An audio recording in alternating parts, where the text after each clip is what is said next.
दोस्तों, अपराध और इस अंधेरी दुनिया के अपराधियों से जुड़े कई किस्से और कहानियां आपने सुने और पढ़े होंगे, लेकिन आज हम आपको एक ऐसे अपराधी की कहानी सुनाने जा रहे हैं जो अपने अपराधों का सोशल मीडिया पर प्रचार किया करता था। ये एक ऐसा गैंगस्टर था जो सोशल मीडिया पर अपने क्राइम का एडवर्टीजमेंट किया करता था। ये सुनने में थोड़ा अजीब जरूर लग रहा होगा, लेकिन दोस्तों ये सच है। उम्र में छोटा लेकिन अपराध की दुनिया का वो गैंगस्टर जिसे ना जाने कितने ही युवा फॉलो किया करते थे, जिसने न सिर्फ जुर्म की एक अलग ही दुनिया बनाई बल्कि उस दुनिया को एक नाम और पहचान भी दी। जी हाँ, हम बात कर रहे हैं उज्जैन के दुर्लभ कश्यप की।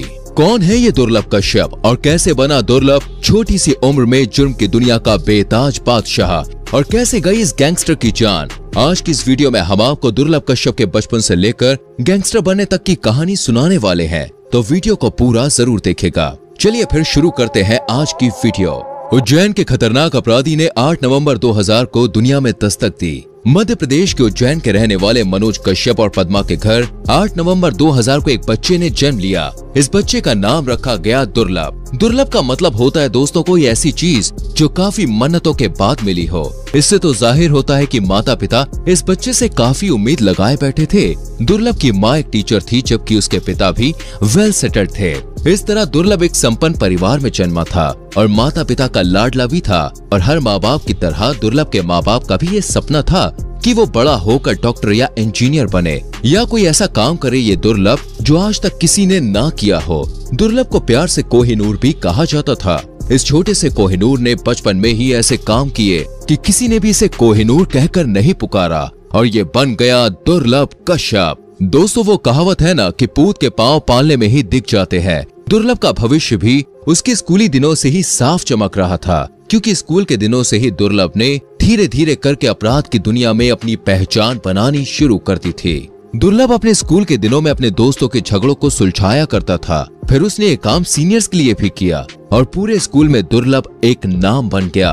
कई स्टूडेंट्स उसके साथ रहने लगे। स्कूल में दुर्लभ को कभी सीनियर जूनियर समझ ही नहीं आया, बस समझ आया तो बॉस, जो वो खुद को मानता था। धीरे धीरे झगड़े सुलझाना, दूसरों को धमकाना, ये काम उसने अपने सीनियर्स के लिए भी शुरू किया। पढ़ाई लिखाई से दूर अब दुर्लभ अपराध को ही अपना भविष्य बनाने को तैयार था। पूरे स्कूल में दुर्लभ की एक धाक थी, उसके सामने आवाज उठाने की किसी की भी हिम्मत नहीं होती। धीरे धीरे अब दुर्लभ की एक गैंग बनने लगी थी। दुर्लभ को सोशल मीडिया पर एक्टिव रहने का काफी शौक था और वो पहला ऐसा गैंगस्टर बना जिसने सोशल मीडिया को अपनी गैंग के एडवर्टीजमेंट का हथियार बनाया। अब उसकी गैंग के साथ उज्जैन के ही कई लोग जुड़ चुके थे, इसलिए उसने अपने और अपनी गैंग को प्रमोट करने के लिए फेसबुक का सहारा लिया। और आपको यकीन नहीं होगा, लेकिन दुर्लभ ने अपनी पहली पोस्ट फेसबुक पर की। इस पोस्ट में लिखा हुआ था कि अगर कोई आपको परेशान करता है या आप किसी से परेशान हैं तो आप हमारे पास आए। हम छोटे जरूर हैं, लेकिन अपने काम में इतने बड़े हो चुके हैं कि आपकी मदद कर सकते हैं। दुर्लभ की इस पोस्ट ने उसे सुर्खियों में डाल दिया। अब तो दूसरे शहरों में भी कई लोग उसके गैंग का सदस्य बनने के लिए उसके पास जा पहुंचे। लेकिन दुर्लभ की गैंग में शामिल होना दोस्तों इतना भी आसान नहीं था, क्योंकि दुर्लभ सोशल मीडिया पर अपने जुर्मों का प्रचार करने के अलावा अपनी गैंग को लेकर भी काफी अलग था, और उसने बाकायदा अपनी गैंग को एक ड्रेस कोड भी दिया हुआ था। दुर्लभ की गैंग में शामिल होने के लिए ड्रेस कोड था माथे पर एक बड़ा सा लाल कलर का टीका, गले में गमछा और बाल बड़े बड़े। जब भी दुर्लभ की गैंग में कोई नया सदस्य आता तो पहले उसे ड्रेस कोड के हिसाब से तैयार किया जाता और फिर पूरी गैंग का फोटो खींचकर फेसबुक पर पोस्ट कर दिया जाता। हर नए सदस्य को सोशल मीडिया पर इसी तरह से इंट्रोड्यूस किया जाता। धीरे धीरे दुर्लभ के गुनाहों का खाका भरने लगा और उसके गैंग के सदस्यों की संख्या भी बढ़ने लगी। वो हर रोज फेसबुक के पोस्ट के जरिए रंगदारी, हफ्ता वसूली, लूटपाट की सुपारी लिया करता। उसकी गैंग में अब धीरे धीरे 100 से भी ज्यादा लड़के जुड़ चुके थे। दुर्लभ ने धीरे धीरे शहर में आतंक फैलाना शुरू कर दिया। उसके नाम से चाय वाले से लेकर बड़े बड़े बिजनेसमैन तक थर थर कांपते। आप अंदाजा लगा सकते हैं कि एक 17 साल के लड़के का इतना आतंक हो सकता है। जैसे जैसे दुर्लभ के अपराधों की किताब भरती रही, वैसे वैसे उसके दुश्मनों की संख्या भी बढ़ती रही। दुर्लभ कश्यप के अपराध दिन पर दिन बढ़ते ही जा रहे थे। वो रंगदारी, हफ्ता वसूली, लूटपाट और सुपारी लेना, सभी अपराध खुलेआम सोशल मीडिया के जरिए कर रहा था।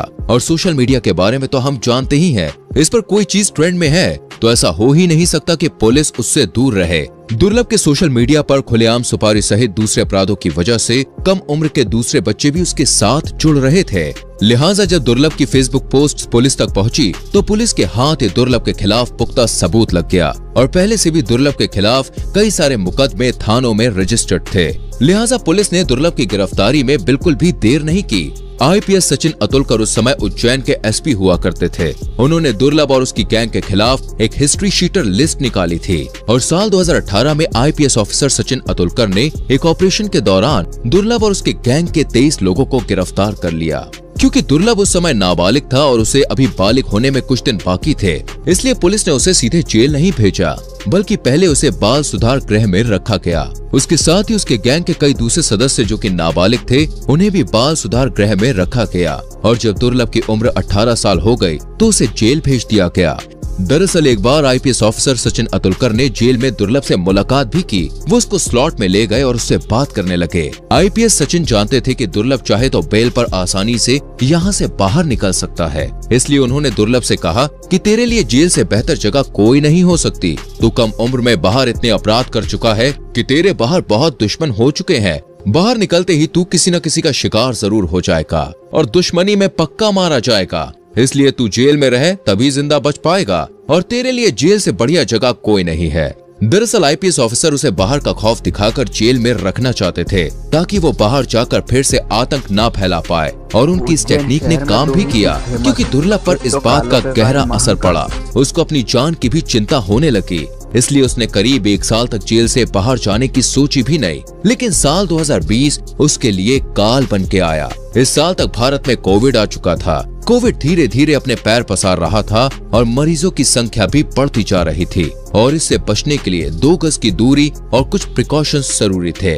लेकिन हमारे इंडिया के जेलों में इतने कैदी रखे जाते हैं जहां इन प्रिकॉशंस को फॉलो कर पाना मुश्किल है। इसलिए सरकार ने कोविड के दौरान वो कैदी जो बेल पर बाहर जा सकते थे, उन्हें कुछ टाइम के लिए रिहा कर दिया।